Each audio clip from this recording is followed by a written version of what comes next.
Hello, welcome back to another episode of Christina Lee Meditation AU. I'm Christina Lee, and today we're going to be working on this piece called Autism Spectrum.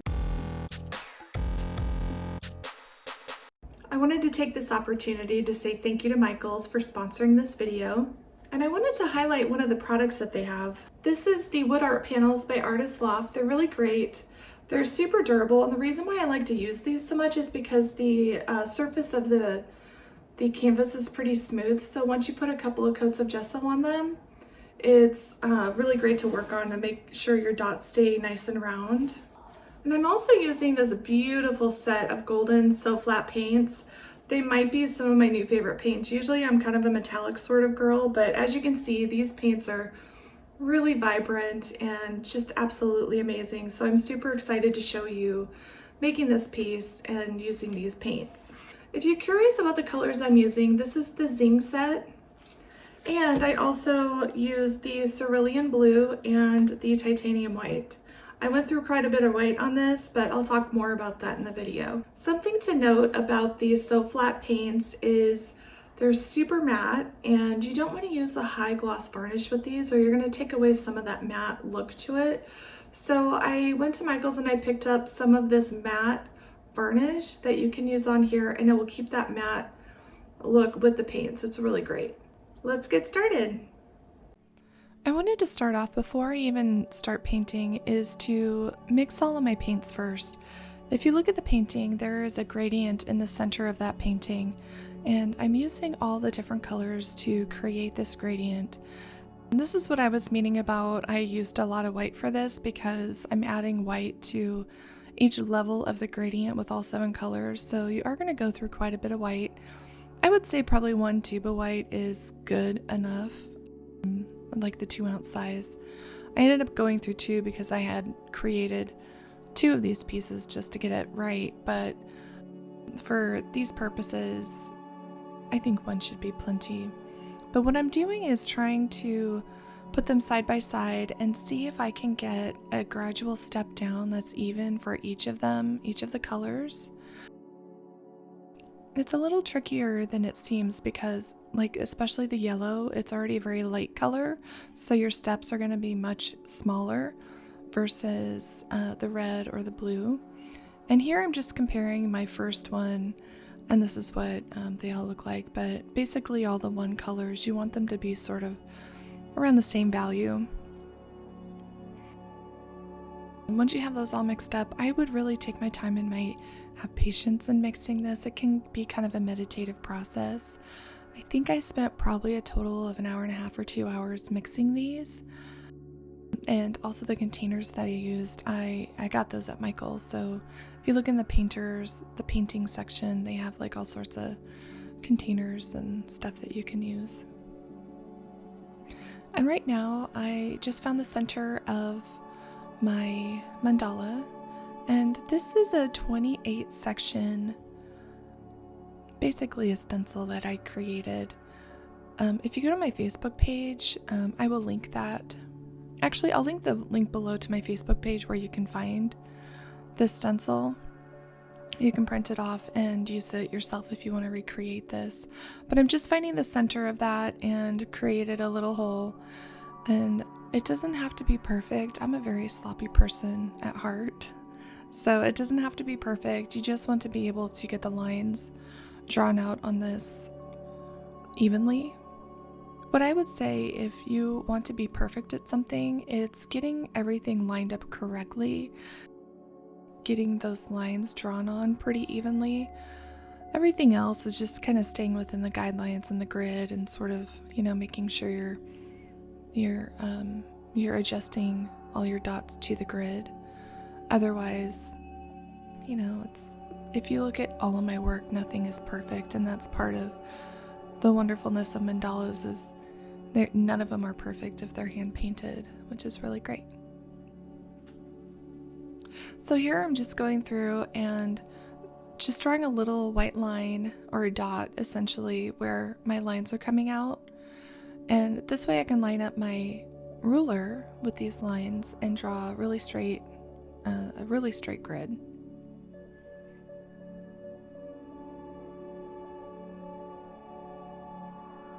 and just a little masking tape to kind of tack that down. And also getting rid of any extra lines that you might have so you don't get confused. I get confused really easily, often.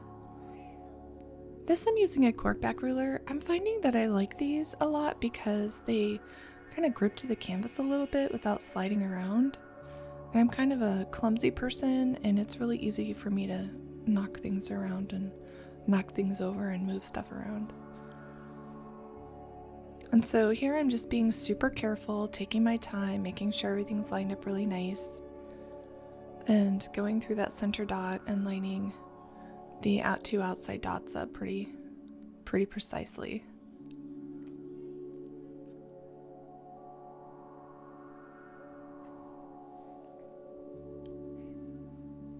This part's pretty satisfying when drawing your grid. You can see it coming together. And it feels really good when all the spaces are pretty even.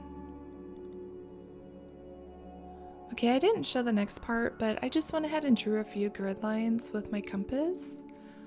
Sometimes I forget to hit record, and so, I don't know. It's just, I've never had a perfect video yet, so we'll see how it goes. I didn't measure anything. This is strictly just for kind of a guideline for me. And I would say this first round is like maybe 3/4 of an inch away from the center, maybe an inch with that big dot there. The reason why I started out here is because I want to have really tiny dots in the center, and it's a lot easier to walk the dots in, creating little dots, if that makes sense, than to try to start off creating little dots. It kind of gives you a little more control. So here's the actual speed. I'm counting dots. There's 6 dots all the way to the inside. If you need more or less to fit in your mandala, then it doesn't have to be 6. Also, I forgot to mention, I use a watercolor pencil instead of a chalk pencil.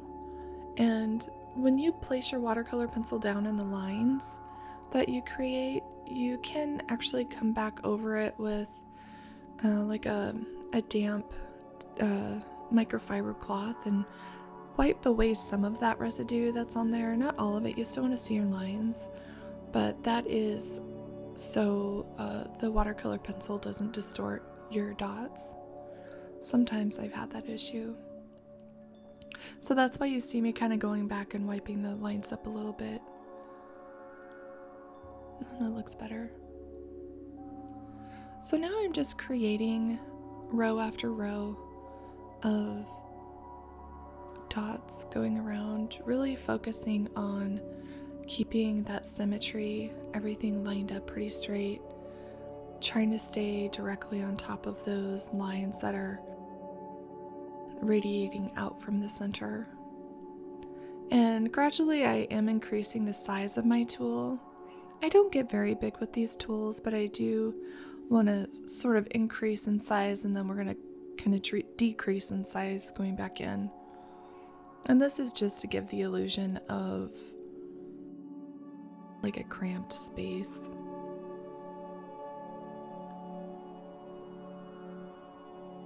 For me, this white is representing structure in society and how sometimes it can be very rigid, especially for people who don't quite fit into society or struggle with understanding how to function within society, and how disruptive it can be for people sometimes.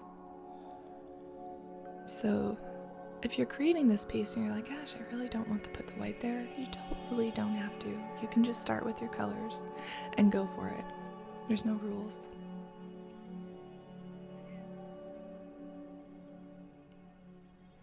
And here I just want to demonstrate, I don't paint fast, I paint very slow.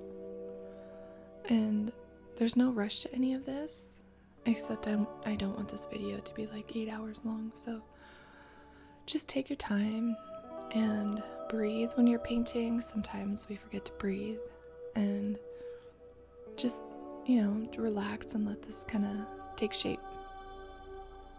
So I'm using masking tape here because when you're in the very center of this piece, the white dots and the very light gradient color, the level 1, they almost look exactly the same as the white and exactly the same as its neighboring color.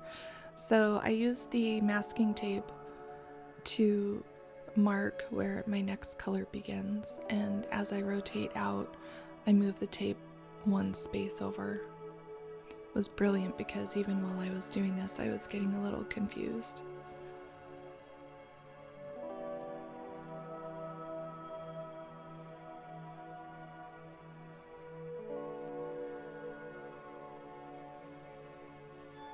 So as I'm working through the different levels of colors, this one's a level 2, so it's a little bit darker, a little bit more saturated. You can start to see the colors sort of popping out a little there. I do 3 rows of each saturation, and it's interesting because in the center, it's going to be a very small amount. The dots are really small, and as you work your way out towards the edge of the canvas, your dots are going to, it's almost like exponentially get larger. The more saturated colors are going to be kind of the biggest piece of this, which was what I was planning, but to my pleasant surprise, I was really excited that it worked out mathematically as much as it did, if that makes sense.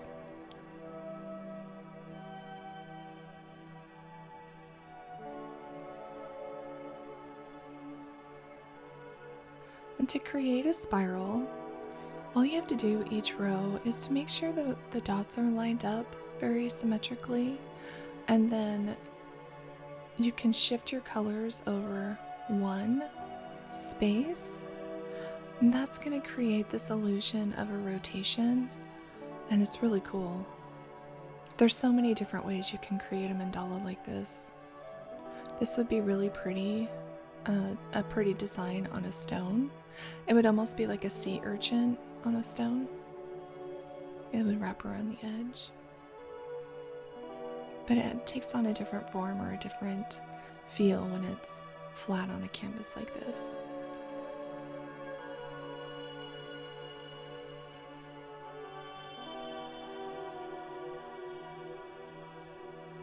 So the Soflat, beautiful, beautiful, beautiful paint. A little spendy, but I think it's worth it, especially if you've been painting a while and you kind of want to up your game in the quality of your work. The golden paints are already very beautiful, but the Soflat, there's something very magical about these paints. Like, I am such a sucker for metallics, and I hardly ever use like a flat paint or a matte paint or a satin paint. And these, there's just something very unique and very special about these. I'm so excited to be able to try these out. I feel like I was going somewhere with that. Oh yeah, so what I was gonna say is that for the most part, these paints are really great right out of the bottle. The Naphthol pink was a little thick. The titanium white is pretty thick. So as you're mixing your gradient colors, you probably want to go ahead and mix in like a drop of water with that. It doesn't take much, just to thin it out a little and make it a little smoother. If you do too much more than that, then your dots might start to bleed. So just enough to kind of break it down just a tiny bit.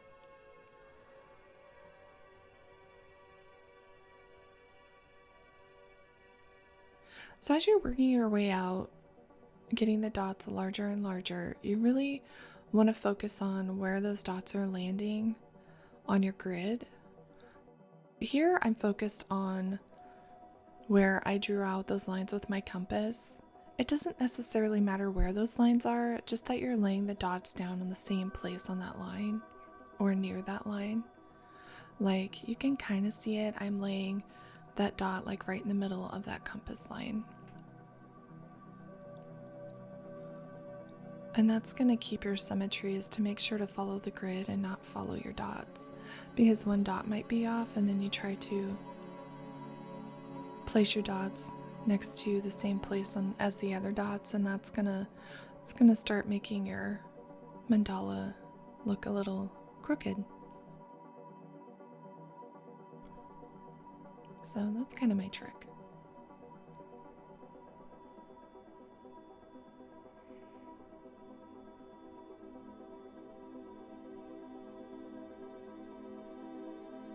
And as your dots get bigger, and depending on the type of tool you're using, this one is a flat dotting tool. As they get bigger, I personally love big fat plumpy dots. They are happy, they are full, they're just beautiful. And so as they get bigger, you're going to want to add more paint to those, because when you're placing it with the dotting tool, they tend to be pretty flat dots. Except for in the middle, you might get a little bump, and so I will come back in and I'll add more paint until it basically looks like a dome shape from side to side on that dot.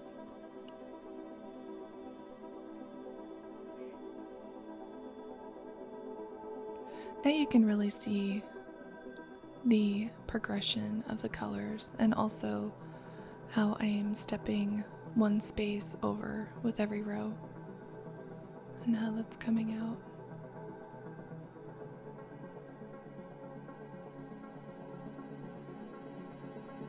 These colors are just so pretty. Even as I got to this point, I'm like, gosh, is this the right thing? You know how you always doubt yourself, like in the middle of a piece? I would say 95% of the time, halfway through, I'm like, I just don't know about this. But you finish it and you're like, yes, this is exactly what I wanted. So you have to have faith that it's going to work out.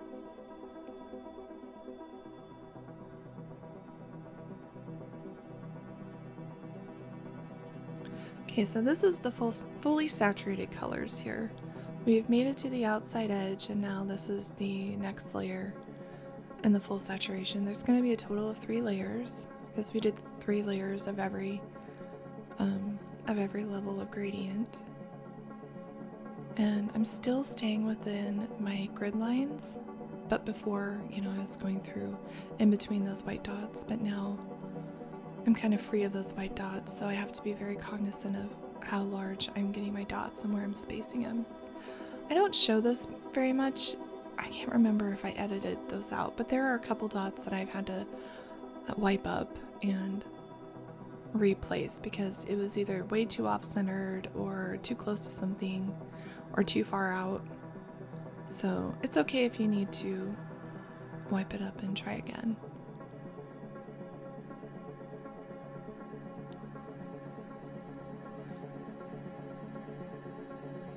And sometimes the paint just likes to spit out on the side, and it happens all the time.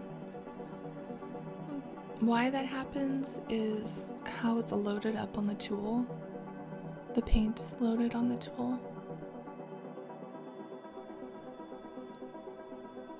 It just wants to move over to one side over the other.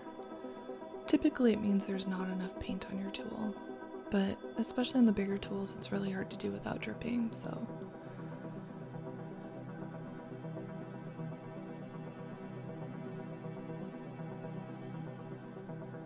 See, I'm loading the paint up, basically wanting to cover from side to side to get that dome shape there.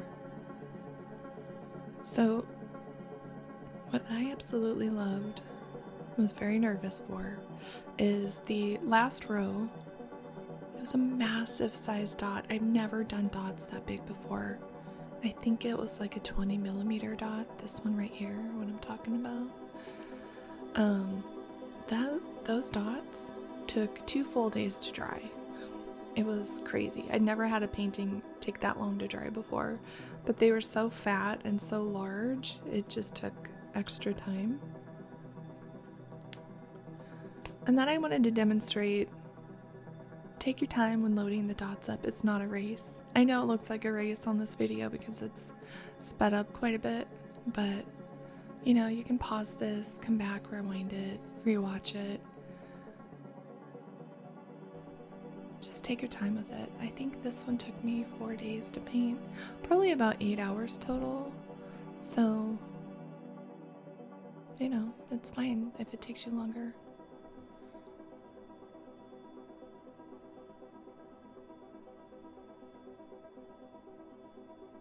It's so satisfying to place those dots and have those little domes right in the middle, and then filling those up with more paint.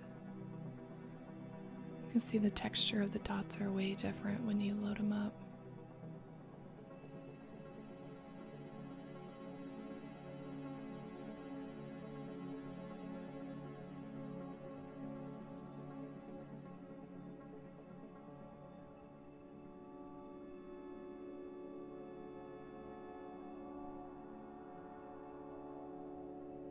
When the paint dries, it also flattens out a little too.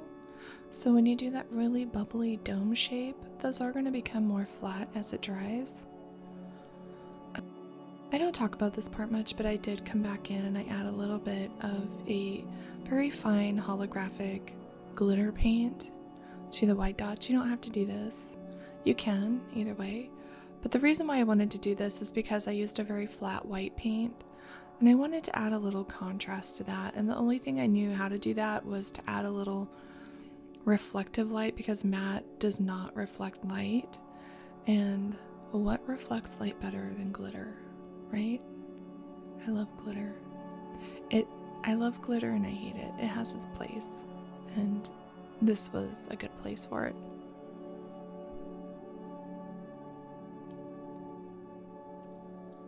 So you can see the big dots. I think this was like the next day. I don't think they're totally dry here. And you can see them starting to flatten out a little as they dry. But, man, they're just delicious.